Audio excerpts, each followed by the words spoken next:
Magluto tayo ng ubi kalamay. Gagawa tayo ng latte.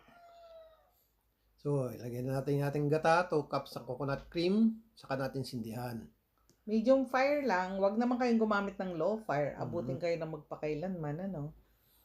Ayan, pag kumukulo na, doon kayo mag-start maghalo. Ito'y once in a while lang. Dahan-dahan lang din ang paghahalo. Kasi ang tendency kapag halo ng halo, nadudurog yung ating Latik. So, at least yan may buo-buo, di ba? Ayan. Pag nag-brown na, salain. Yan. Huwag nyo masyadong ilutuin at iitim, papait. So ito, 500 grams na glutinous rice flour, 1 and 1/4 cup ng rice flour. Yes, haluin I-mix natin. Saka natin lagay yung 5 cups na coconut milk. Halo yan na una sa kapangalawa, ano? Bali, paghaluin na lang. Yan.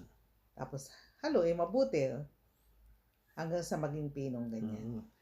So, ilagay na natin yung ating... ubi halaya. Oo. Yan yung ginawa natin last time, ano? Haluin lang mabuti para mag-combine sila. So, 1 teaspoon na ubi flavoring. Pwede sila magdagdag, depende sa kulay na gusto nila, ano? 390 grams na condensed milk, 140 ml na evaporated milk. Yung maliit lang yan na can. Yes. So, natin 3/4 cup na langka. Hiniwa-hiwa lang ng maliliit para mas mabango. Salain natin yung mixture, Yes. para mapino. Kasi minsan kahit na anong halo mo, meron pa rin siyang mga lumps. Ayan, magsisimula ng maghalo dyan. Sindihan na yung fire. Medium lang. Continuously lang.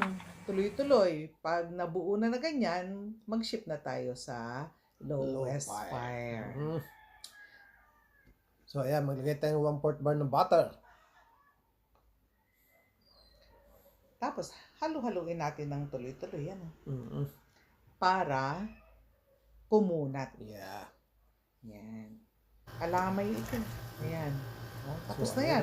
Pag hindi na umaangat na lahat pag hinahalo mo, tapos na yan. So, gagamit tayo ng 500 ml na container. Yan. Yung 1 cup yung ating measuring dyan. Yes. Ayan. Pwede itong pang negosyo or pwede rin naman pangkain lang sa bahay. Kami kinain lang namin to .